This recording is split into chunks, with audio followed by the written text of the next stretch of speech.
back to Mariah by the Books. I'm so excited to be here today. I wasn't actually sure I was going to be able to film this weekend just because I haven't been feeling super great, but I'm back, I'm here, and I unfortunately don't have the Gossamer Mage review ready for y'all just yet, but I'm hoping to have that up next week. I just want to make sure I can do it justice. So today I'm actually going to be talking about what to do if you feel like you're stuck in a book rut. And these may be things you've heard before or not, I'm not sure. They're just things that I have found helpful both for myself and for when I've been trying to recommend books to other people as well.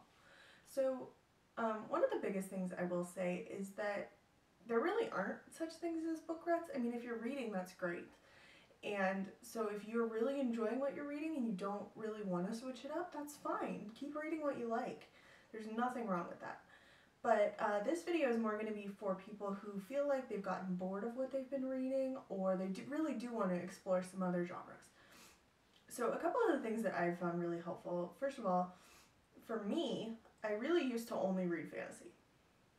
And I think a big part of that was because that's what I got started reading on. You know, the first books that I really read that I enjoyed that were full-length chapter books were the Tamara Pierce books, you know, Song of the Lioness, those books, and then Harry Potter.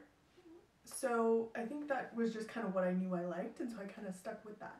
And then I went through high school and started in on, you know, my vampire series and all that. And I never really was ready to branch out from that too much. But what I found was that I also really enjoyed historical fantasy, so things that were medieval kind of time periods, that kind of thing. And so for me, that was a really good way for me to branch out into historical fiction. So that's kind of the first thing I'm going to recommend, is that if you know you like something, try and find something that at least has some overlaps, right?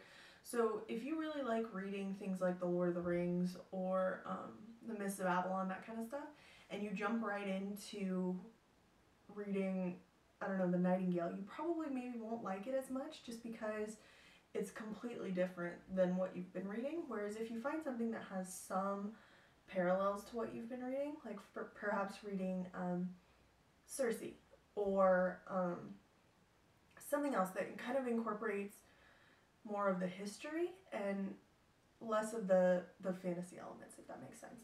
So you can kind of find those ways to branch out. I've heard several people say that for them, Outlander was kind of a good way to bridge the gap into fantasy because you have this time travel element, you have these other things, but it's mostly historical. And I think that's a really good point. You know, you can kind of find something that overlaps with what you like, but add something new, and that can be a good way to kind of step into something completely new. I'm sure a lot of you saw my video on cozy mysteries and why I really liked the None of Your Business mysteries. And a big part of it was that they had the paranormal kind of fantasy element in there. So for me, if I'm just going to read a mystery book about someone who owns a bakery and is solving this murder or something like that, that might not be very exciting for me because I do mostly like to read fantasy, and it has really nothing to do with anything that I like. I'm not that keen on mysteries in general. I'm not that keen on just fiction, so it's not really going to necessarily be the best fit. Now, I could like it. You know, there's always those anomalies that I could like something, but if you're really trying to explore a genre, I think it's probably smart to find something that at least has a little bit in common with what you already like to read. And another example, if you're somebody who really likes to read comic books or graphic novels, there are now all kinds of options. So if you've mostly been reading more traditional like superhero graphic novels, the Marvel ones, things like that, you can look into a lot of nonfiction ones. A lot of really great classic works are now being published as graphic novels as well. So that can be another way to kind of jump in to reading older works and things like that, to read them in the same format that you're used to in the graphic novels. And, you know, for me, I started reading graphic novels by looking at some more fantasy kind of ones as well, because that's kind of my area of interest. So something like Monstress is going to be more appealing to me than Deadpool or something like that, if that makes any sense. So I think it's just really important to give yourself the slack to understand that we kind of like what we like, and that it is good to explore new things, but you're not necessarily going to like some book just because everybody likes that book, right? Or just because it's an Oprah book club pick or whatever the case may be. So give yourself time. I would say too, just because you don't like one book in a genre doesn't mean you can't like something else in that genre. So I have zero interest in reading Dune, but because I really enjoyed the Lunar Chronicles, which are a YA futuristic kind of android cyborg fairy tale twist, they're really fascinating. If you haven't read them, highly recommend starting with Cinder. But that kind of got me interested in maybe looking into more of Asimov's sci-fi work. So you can really start to explore something that's different by finding where it has something in common, right? And I mean, that's certainly true in other areas of our lives as well, but specifically with books, I think it's important. On that same line, I know a lot of people are like, well, I don't read children's books, I don't read whatever else the case may be, or they may feel they're too old to read YA books, but there's always something good to be found by branching out a little bit. So if you feel like you're too old for a book or too old for a genre, you really aren't. Books are great no matter how old you are. I just read a hilarious children's book called I Hate My Cats, A Love Story, which resonated with me so strongly as a cat owner. It was great, but it's a children's book, it's a picture book. So please know that there are also no wrong ways to read. So if there's something you want to read, pick it up, give it a try, see what you think. There are some other really great kids graphic novels that I've enjoyed, including Hex Vet and Narwhal. I think it's about a narwhal peanut butter and jelly, something like that. Or narwhal and jelly, something like that. Anyway, so you can find really fun things if you branch out of your usual section as well. So I really want to recommend that you do that also.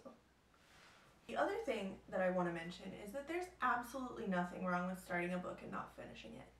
There's no point in wasting your time making yourself miserable trying to finish a book that you aren't enjoying. I used to do this all the time, and I used to get so frustrated because I didn't want to pick the book up again.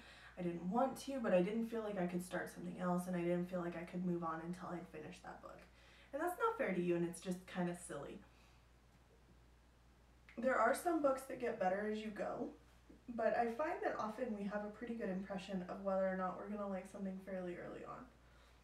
It might get a little bit better or whatever the case may be, but if it's not holding your interest, if you don't have any investment in it, you're not going to enjoy that book, and there's really no point. So just give yourself the grace to let yourself just put a book down if it's not working for you. Maybe it's not the right time. Maybe you can pick it up again some other time. Maybe that'll be better.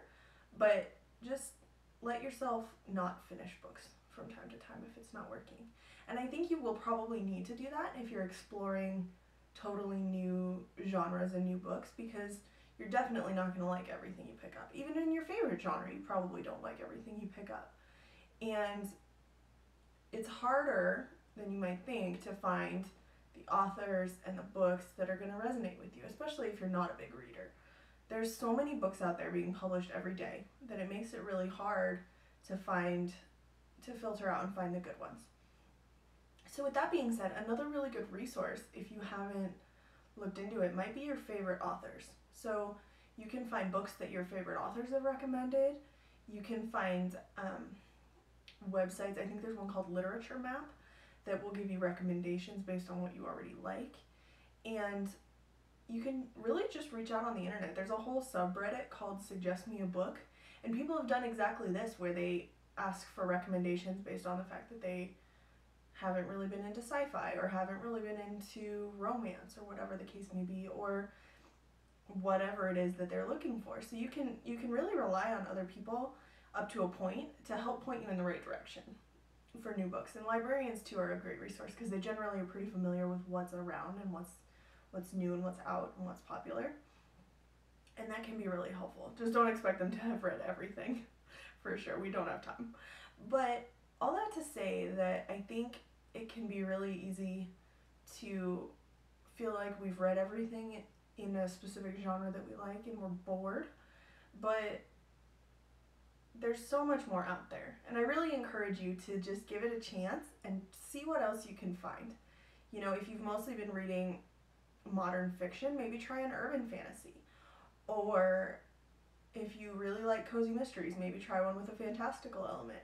You can really you can really find some wonderful things if you're willing to just think outside the box just a little bit. So with that being said, I think that was all I had to talk about with that, but I do want to tell you guys again that I'm sorry I don't have the Gossamer Mage review ready for you, but if you are waiting for that review, please go ahead and subscribe to my channel and ring the bell down below so that you'll be notified when that video goes up and when I publish other content as well. You can also follow me on social media. I'm on Twitter, I'm on Instagram, so you'll get updates on there as well about what I'm up to and when videos are going to be coming out. And please feel free to comment down below if you have any other suggestions for books to explore and how to find new things. I'm sure I would love to hear from you, and I'm sure other viewers would as well. So with that being said, thanks so much for watching, and I'll catch you guys in the next one. Bye guys.